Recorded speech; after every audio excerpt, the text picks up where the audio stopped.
The Great Hall of the Galactic Council was the largest room park Taeho had ever seen. Thousands of seats rose up toward a ceiling so high it disappeared into shadow. Representatives from 200 species filled those seats, their strange faces watching him with expressions that ranged from boredom to open disgust. Taeho stood alone at the center of the floor. The speaking platform was designed to make whoever stood on it feel small. It worked, but after 15 years as humanity's ambassador, Taeho had learned to hide his feelings behind a calm face. "The council recognizes the representative from Earth," announced the speaker, a tall creature with gray skin and 4 arms. His voice echoed through the hall. "You may present your response to the Veldrani proposal." Taeho looked up at the section where the Veldrani delegation sat. High Chancellor Morvith stared down at him with cold yellow eyes. The Veldrani were tall and powerful, with thick scales covering their bodies like armor. They had ruled a quarter of the galaxy for 10,000 years. They were used to getting what they wanted. "Honored members of the council," Taeho began, his voice steady, "the Veldrani hegemony has proposed the forced relocation of 12 billion human citizens from the Outer Reach colonies.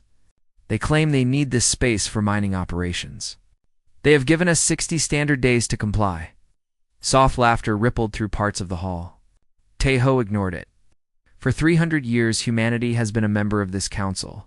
In that time, we have given much and asked for little. We accepted trade agreements that others called unfair. We gave up territory when asked. We stayed silent when our ships were attacked and our people were taken. We did these things because we believed in peace. We believed that patience would earn us respect." He paused and looked around the hall. Some of the representatives were not even paying attention. They were talking among themselves or looking at their devices. To them, this was just another complaint from the young species that did not matter. "We were wrong," Taeho said. The hall grew slightly quieter. "Respect cannot be earned from those who do not wish to give it. Peace cannot be maintained by only one side, and patience has limits." High Chancellor Morveth leaned forward in his seat. A thin smile crossed his scaled face. "Is the human threatening the council?" His voice was deep and filled with amusement. Perhaps someone should remind them of their place. More laughter followed. Louder this time, Tae-Ho waited for it to stop. Then he spoke again. "I am not here to threaten anyone. I am here to inform the council that humanity is withdrawing from galactic affairs. Effective immediately, all human ambassadors, diplomats, and trade representatives will leave their posts. All human-operated services will cease. All treaties and agreements are suspended." The laughter died. Confusion replaced it. "You cannot simply withdraw," said Councillor Threll, a small being covered in golden fur who managed the Monetary Guild. "The economic consequences alone would be severe. Human engineers maintain 40% of our FTL relay stations. Human medical researchers operate in every sector." "Human, that is no longer our concern," Taeho interrupted. It was rude to interrupt a counselor, but Taeho no longer cared about being polite. "We have tried for 3 centuries to be good neighbors, good partners, good friends, and in return, we have received nothing but contempt." He looked directly at Morveth. "You see our kindness as weakness, our patience as fear, our desire for peace as proof that we can be pushed without consequence." Taeho shook his head slowly. "You do not know us at all." He reached into his coat and pulled out a small device. He pressed a button, and a holographic document appeared above the speaking platform: humanity's formal notice of withdrawal, signed by every member of the Earth's Parliament. This session is the last time a human representative will stand in this hall until further notice. We have nothing more to say to you." Taeho bowed a human gesture of respect that he knew would be seen as mockery. Then he turned and walked toward the exit. "You will regret this, human," Morvith called after him. "When you come crawling back, begging for our protection, remember this moment." Taeho did not turn around. He did not respond. He simply walked out of the hall and let the massive doors close behind him. Outside, his assistant was waiting with a transport. Within an hour, every human in the council station was aboard ships heading back to human space. By the next day, humans were leaving alien worlds across the galaxy. They left quietly, taking only what belonged to them, saying goodbye to no one. The galaxy watched with confusion. Some thought it was a tantrum. Others thought it was a bluff. Most did not think about it at all, but far away, aboard the warship Unresolve, Admiral Kong Hannah watched the broadcast of Teho's speech. She was a small woman with short gray hair and eyes that had seen too many battles. Around her, the bridge crew waited in silence. "That is the signal," she said quietly. "Send the order to all commands. Execute protocol Crimson Dawn." Her communications officer hesitated. "Admiral, once we begin, there's no going back. I know." Hannah's voice was calm but heavy with the weight of what she was starting. "We have been preparing for this moment for 200 years. Every ship, every weapon, every soldier. They thought we were building trade vessels and research stations. They never looked closely enough to see the truth." She stood and looked out at the stars. "They called us weak because we chose not to fight. They called us cowards because we accepted their insults. They thought our patience meant we could not defend ourselves." A cold smile crossed her face. "They are about to learn how wrong they were." Across human space, ships that had been hidden in asteroid fields and empty systems powered up their engines. Stations that appeared to be civilian facilities revealed weapons that had never been fired. Soldiers who had trained in secret for decades received their orders. And then, Ow. At once, humanity went dark. Every communication channel closed. Every trade route emptied. Every human ship disappeared from galactic sensors. It was as if an entire species had simply ceased to exist. The Galactic Council told themselves it did not matter. Humans were a minor species. They would be back in a few months. Apologizing and begging to return, they were wrong. In the darkness between stars where no one could see, humanity was not hiding. Humanity was preparing, and the galaxy had no idea what was coming. 3 months passed since the humans left, and the galaxy began to feel strange. At first, no one noticed the small problems. A shipping delay here, a broken relay station there. Minor inconveniences that could be blamed on bad luck or poor planning. But the problems kept growing, and they kept spreading, and soon even the richest worlds were asking the same question: where did all the humans go? Counselor Threll sat in his office surrounded by reports that made his head hurt. The small, golden-furred creature had spent 40 years managing the galaxy's economy, and he had never seen anything like this. Trade was slowing down. Prices were going up, and no matter what he tried, nothing seemed to fix it. "I do not understand," he said to his assistant. "We have thousands of engineers from other species. Why can we not simply replace the human workers?" His assistant, a young member of his own species, looked uncomfortable. The human engineers did not just maintain the relay stations, Counselor. They improved them, modified them, made them work better than they were designed to work. Our engineers are trying to understand the modifications, but the humans did not leave any instructions. Thorell stared at the reports again. 40% of the FTL relay network was operating at reduced capacity. Ships that used to travel between systems in hours were now taking days. Commerce was grinding to a halt, and the medical situation. He asked, worse. Human pharmaceutical companies produced 70% of the rare medicines used in this sector. Those shipments have stopped completely. Hospitals are running out of supplies. There have been deaths. Threll closed his eyes. When he had voted to support the Veldrani proposal to relocate the human colonies, he had not thought about these things. No one had. Humans were just humans. A young species that did not matter. Now, he was not so sure. On the other side of the galaxy, General Baksu of the Fenari military was having a very different conversation. The Fenari were a small species, covered in soft brown fur, with large ears and quick minds.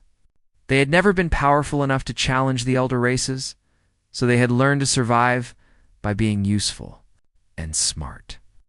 "You are not listening," Busu growled at the Fenari High Council. "I have studied humans for 30 years. They do not retreat. They do not hide. When humans go quiet, it means they are planning something." "Planning what?" asked one of the counselors. "They have no military worth mentioning. Their fleet is small and outdated. What could they possibly do? Baksu wanted to scream. Instead, he took a deep breath and spoke slowly. Has anyone actually verified that? Has anyone looked at human space in the last 50 years? We assume their fleet is small because they told us it was small. We assume their weapons are weak because they never used them. But what if they were lying? The council members looked at each other with uncertainty. The humans have a saying, Baksu continued. They say speak softly and carry a big stick. Do you know what that means? It means they keep their power hidden until they need it. It means we should be very worried about what they have been building in secret. Oh. No one listened to him. They never did. But far away, on the Veldrani border world of Kethfor, Scout Commander Yelvris was seeing things that made her stomach turn cold. Yelvris was not a coward. She had fought in 3 wars and killed more enemies than she could count. But the reports coming from her monitoring stations made no sense, and things that made no sense frightened her. Run the scan again, she ordered her crew. We have run it 12 times, Commander. The results are the same. Monitoring Station 7 is simply ... gone. Stations do not simply disappear. This one did. No debris. No distress signal. No evidence of attack. One moment it was there, transmitting normal data. The next moment, nothing. Yelvris pulled up a map of the border region. In the last month, 11 monitoring stations had gone dark. At first, she had assumed equipment failure. Then she had assumed pirates. Now she was not sure what to assume. The pattern bothered her most of all. The stations were not going dark randomly. They were going dark in a sequence, moving steadily inward from the edge of Veldrani space. Almost like something was clearing a path. She sent her report to High Command. They told her to stop worrying. They told her the humans were probably just having technical problems. They told her to focus on her duties. They did not send anyone to investigate. Meanwhile, deep in the heart of Veldrani space, High Chancellor Morvith received a message that changed everything. It arrived without warning on his personal communications device, a device that was supposed to be impossible to contact without proper authorization codes. The message contained no words, only numbers. Thousands and thousands of numbers, arranged in long sequences. Morvith did not understand at first. He ordered his intelligence officers to analyze the message. It took them 3 hours to figure it out, and when they told him, his yellow eyes went wide with something he had not felt in a very long time. Fear. Their coordinates. His chief intelligence officer said, her voice shaking. Every number is a location. Military bases, shipyards, command centers, weapon storage facilities, early warning stations, every secret installation we have, every hidden base we thought no one knew about. They are all listed here. Morveth stared at the screen.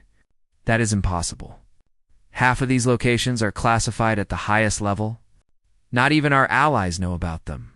The humans know. The room was silent. Morvith demanded. How could they possibly know?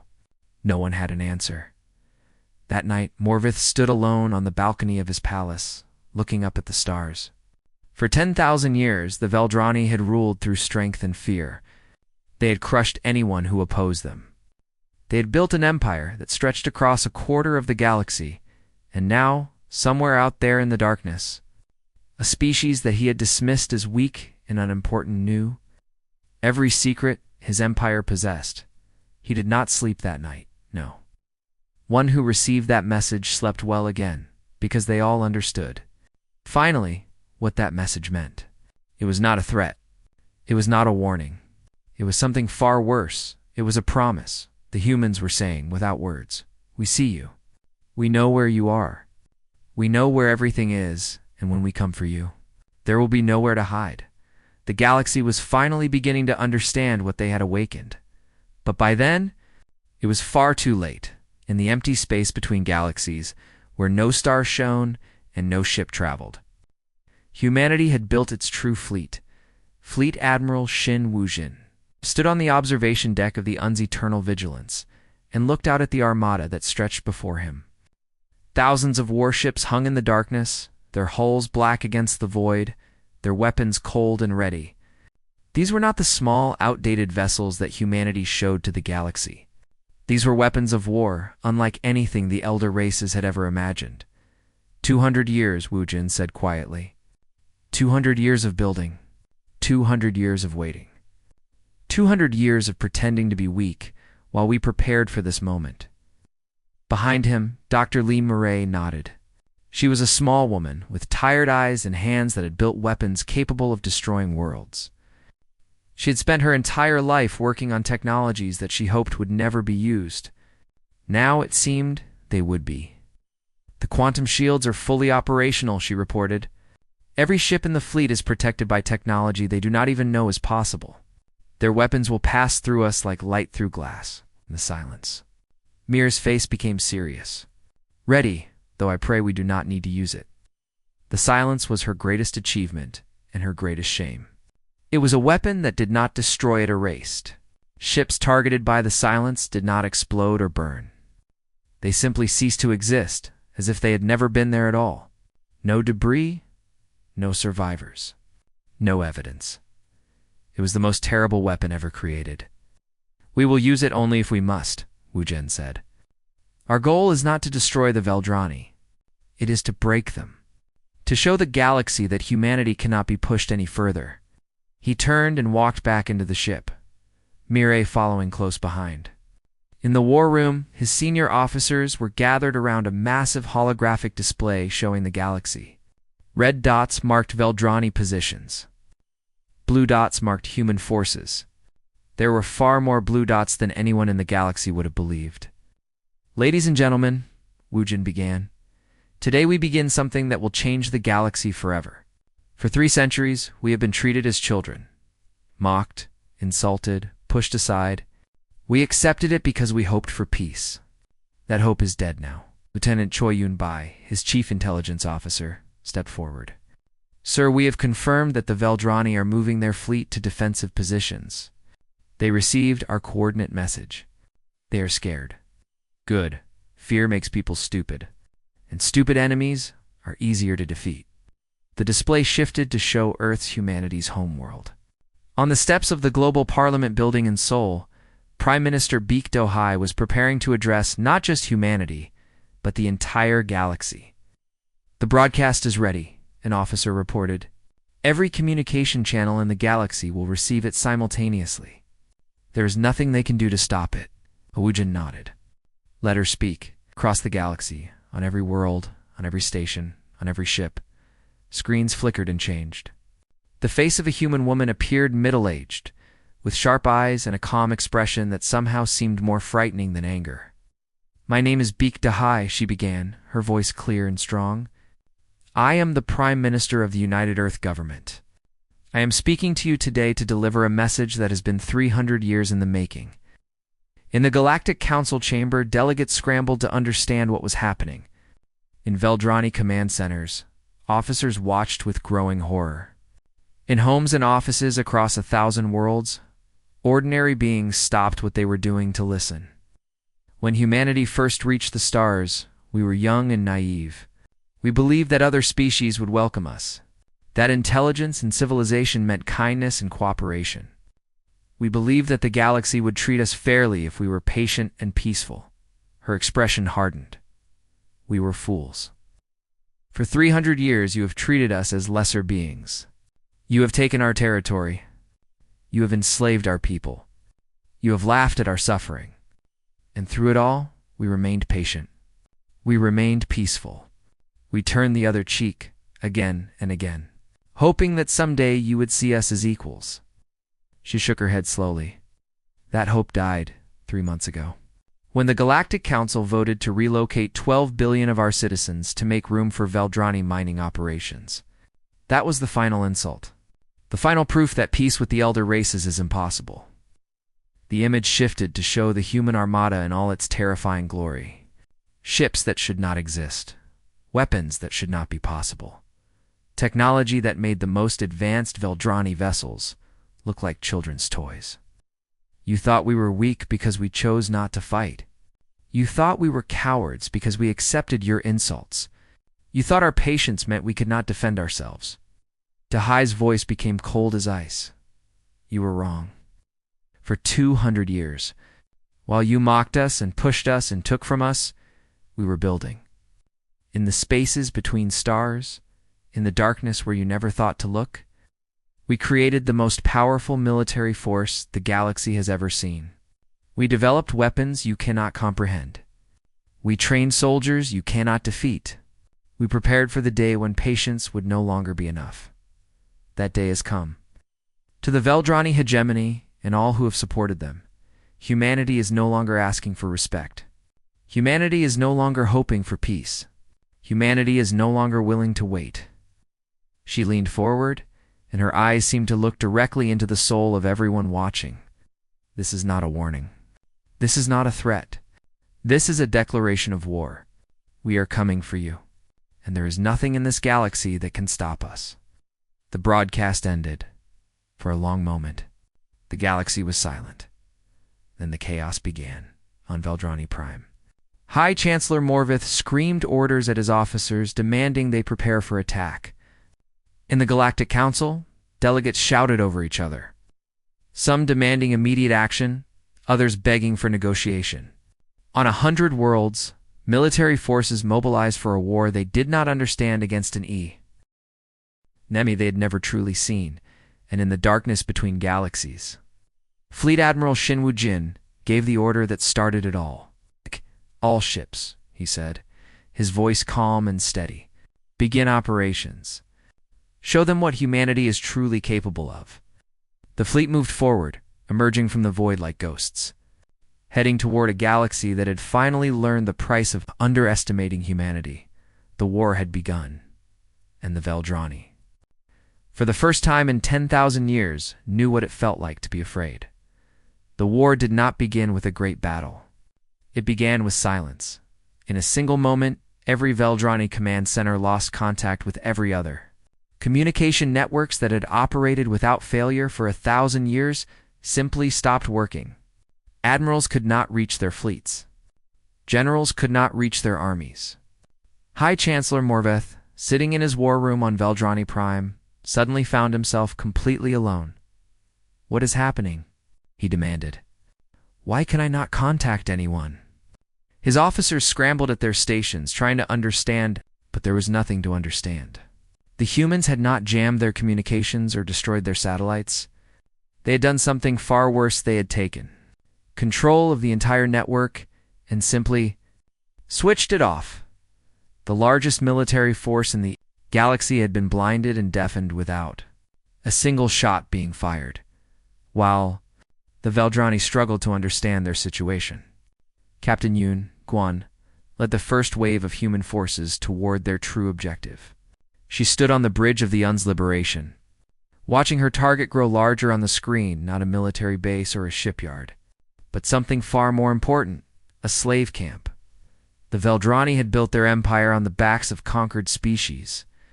On 100 worlds, billions of beings lived in chains, forced to work in mines and factories until they died. Humans were among them, taken during border incidents that the galaxy had ignored. Status report G1 ordered. Orbital defenses are minimal, Captain. The Veldrani did not expect anyone to attack a labor facility. Ground forces number approximately 10,000. Prisoners number approximately 2 million. Now G1 nodded. Begin landing operations. Remember your orders. We are here to liberate, not to conquer. Minimize casualties on both sides when possible. But anyone who stands between us and those prisoners will be removed. Human soldiers dropped from the sky in armored pods, landing in perfect formation around the camp. The Veldrani guards, confused and unable to contact their commanders, tried to organize a defense. It did not matter. Human weapons tore through Veldrani armor like paper. Human soldiers moved with a speed and coordination that seemed almost inhuman. The battle was over in less than an hour, when Chuan walked through the gates of the camp. She saw faces staring at her from behind fences, faces of a dozen different species, thin and exhausted and disbelieving. And among them, human faces. Men and women who had been taken years ago, who had been told that no one was coming for them, that humanity had abandoned them. My name is Captain Yoon, G1 of the United Earth Military, she announced, her voice carrying across the camp. By order of the Earth Parliament, you are all free. Ships are waiting to take you home. For a moment, there was only silence. Then someone started crying. Then someone else started cheering. Then the whole camp erupted in sounds of joy and relief and hope. G-1 stood in the middle of it all, watching, remembering why she had become a soldier. Not for glory, not for conquest, but for moments like this. Similar scenes played out across the galaxy. In 72 hours, human forces liberated over 300 camps, freeing billions of prisoners. And with each liberation, the story spread. The humans were not here to conquer. They were here to free the slaves. It changed everything. On the Fenari homeworld, General Baksu watched the news reports with something like wonder. For decades, he had warned his people that they needed to prepare for change, that the old order could not last forever.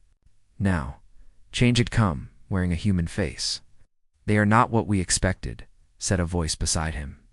He turned to see a human officer in a crisp uniform. Special Operations Commander Kwan Ha-seok, the human introduced himself. I have been sent to discuss your people's position in the coming conflict. Baksu studied the human carefully. You want to know if we will fight against you? No, we already know you will not.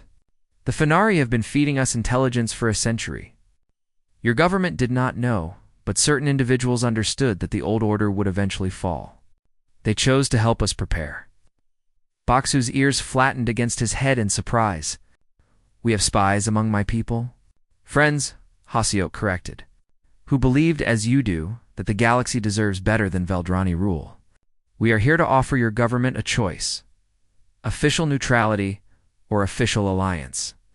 Either way, no human weapon will ever be turned against a Fenari world. Similar conversations were happening across the galaxy. Species that had lived in fear of the Veldrani were being offered a simple deal: stay out of the war. Humanity would leave them in peace. Join the Veldrani and face the consequences. Most chose wisely. High Chancellor Morvith, desperate to stop the collapse of his empire, gathered what remained of his fleet at the Keth Nebula. It was a defensible position, a place where the Veldrani had won battles for thousands of years. If he could stop the human advance here, perhaps he could negotiate from a position of strength. He was wrong, Admiral. Kang Hannah brought her fleet out of hyperspace directly in front of the Veldrani formation. The enemy's ships outnumbered hers 3-1. On paper, she should have lost. Papers meant nothing. Open fire, she ordered. Human weapons punched through Veldrani shields as if they did not exist. Ships that had been considered indestructible exploded in chains of fire. The Veldrani returned fire, but their weapons passed harmlessly through human hulls, blocked by quantum shields that made conventional attacks useless. It was not a battle. It was a slaughter. But Hannah was not interested in destroying the entire Veldrani fleet. When half their ships had been disabled or destroyed, she gave a new order: ceasefire. Open a communication channel. On the bridge of the Veldrani flagship, Morveth stared at the face of the human admiral on his screen. Half his fleet was gone. The other half was surrounded. High Chancellor, Hannah said, her voice calm. I am going to let your surviving ships leave. They will carry a message back to your people, a message about what happened here today. A message about what happens when you threaten humanity. Why? Morveth demanded, his voice cracking. Why not finish us? Hannah's expression was cold but not cruel. Because I want your people to know fear. I want them to tell their children about this day. I want every Veldrani who ever thought about attacking humans to remember what we are capable of. We do not need to destroy you to defeat you. We just need you to understand that you cannot win. She ended the communication. The surviving Veldrani ships limped away, carrying their wounded and their stories. Within days, the entire empire knew what had happened at Keth Nebula. Morvith's fleet, the pride of the hegemony, had been shattered in less than an hour. Fear spread faster than any weapon could. On the Fenari homeworld, General Baksu formally accepted Commander Hoseok's offer of alliance. He became the first alien officer to serve alongside the human military, providing invaluable intelligence about Veldrani weaknesses and strategies and across the galaxy.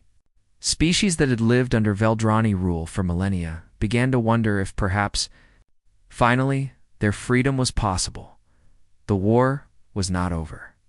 But the outcome was no longer in doubt. Humanity had come to change the galaxy, and nothing would ever be the same again. The Great Hall of the Galactic Council had never been so quiet. Representatives from 200 species filled the seats that rose toward the shadowed ceiling, but no one spoke. No one whispered. No one moved.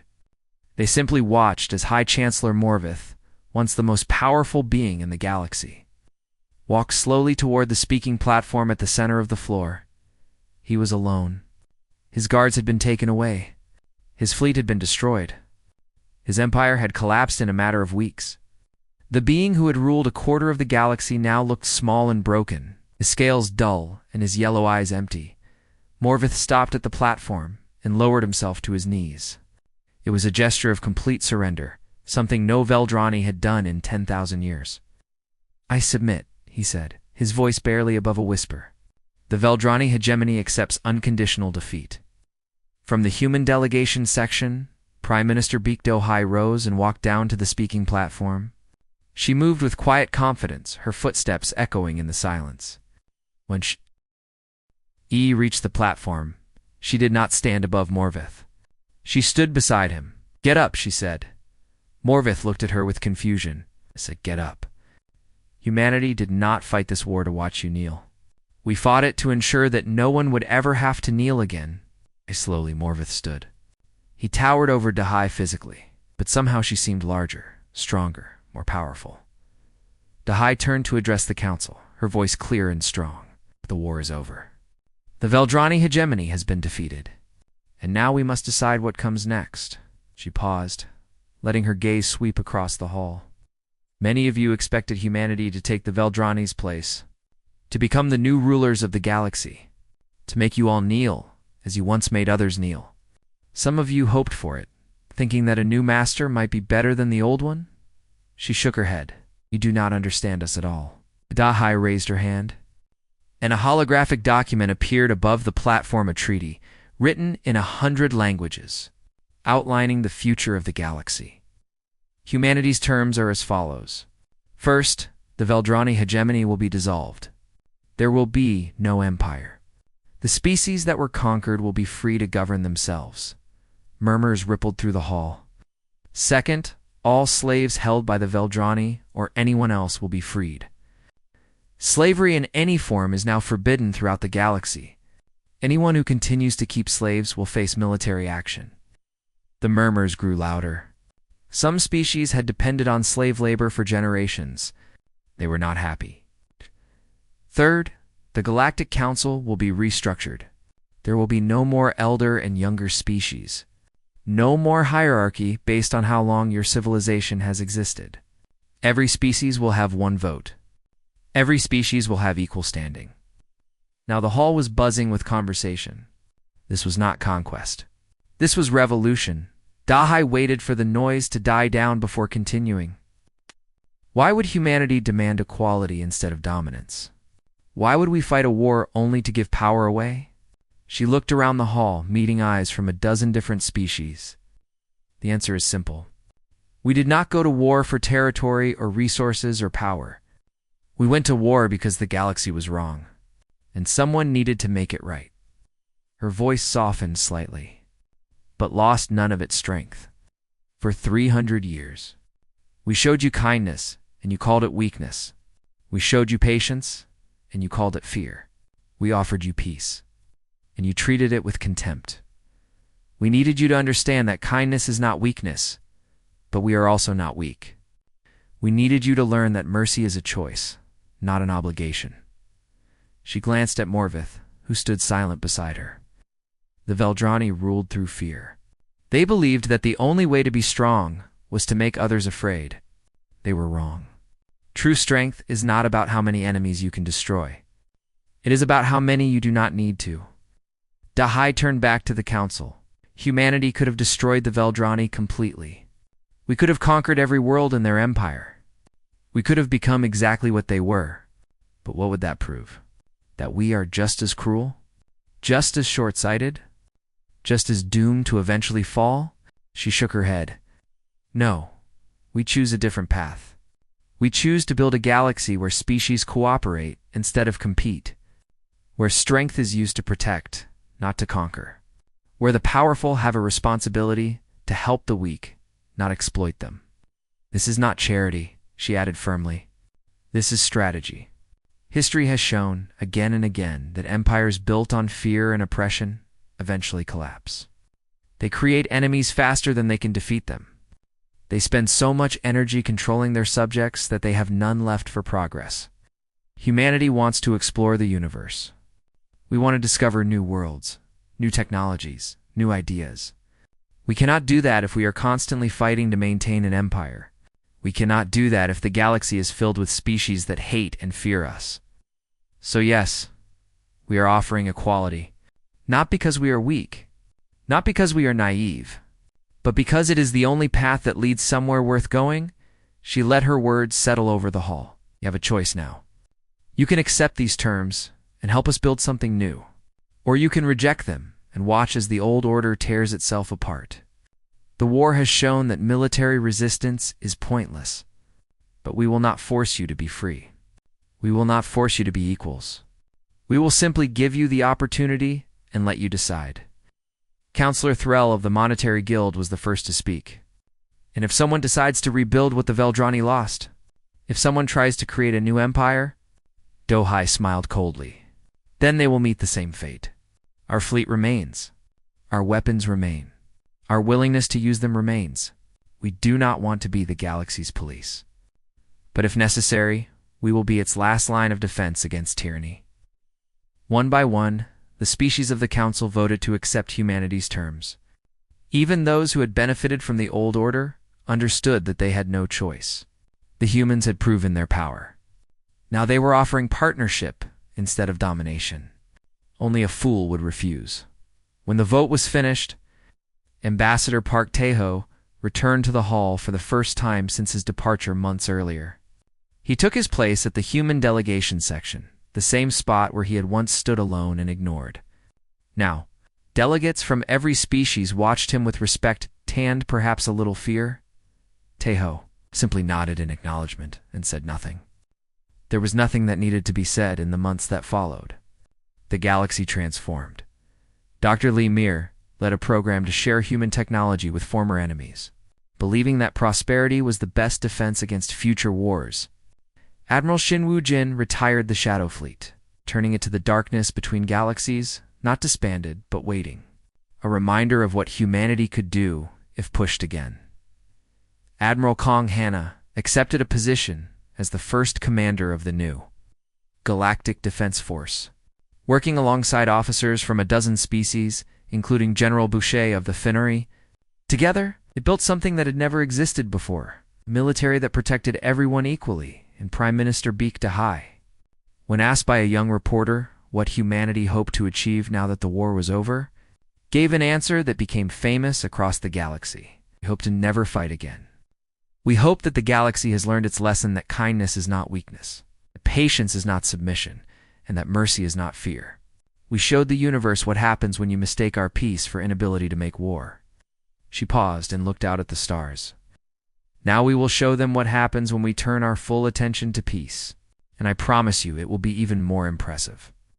The stars that had once seemed indifferent to humanity's struggles now bore witness to a new era. Not an empire, not a conquest, not a dominion of fear, a partnership of equals. Born from war, but dedicated to peace, and at the heart of it all, a species that had learned the hardest lesson of all, that sometimes the only way to end violence is to show that you are capable of it, but choose not to use it. Humanity had come to the stars hoping for friendship. They had found only contempt, so they had taught the galaxy a lesson in respect, and the galaxy finally had learned.